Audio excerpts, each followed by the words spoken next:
નમસ્કાર મિત્રો, મારી ચેનલમાં તમારું સ્વાગત છે। મિત્રો, નર્મદા જિલ્લાના ડેડિયાપાડા વિસ્તારમાં વન વિભાગની જમીન સંબંધી વર્ષો જૂના કેસમાં આજે રાજપીપળા સેશન્સ કોર્ટે એક મહત્વનો ચુકાદો આપ્યો છે।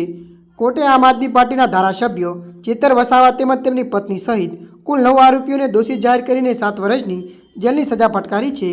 આ ચુકાદા બાદ સરકારી વકીલના જણાવ્યા મુજબ ચેતર વસાવા હવે પાકા કામના કેદી થયા। તેમના સહિત તમામ આરોપીઓને વડોદરા સેન્ટ્રલ જેલમાં ખસેડવામાં આવશે। મળતી માહિતી અનુસાર આપને વધુ જણાવી દઈએ કે ચેતર વસાવાએ કોર્ટના ચુકાદાનો આદર કરતા જણાવ્યું કે તેમને ન્યાયતંત્ર પર પૂર્ણ ભરોસો છે અને તેઓ ઉપલી કોર્ટમાં અપીલ કરશે। સમગ્ર મામલે હવે ગુજરાતનું રાજકારણ ગરમાઈ ચૂક્યું છે। આમ આદમી સાથે કોંગ્રેસના નેતાઓ પણ ભાજપ સરકાર વિરુદ્ધ તીખી પ્રતિક્રિયાઓ આપી રહ્યા છે।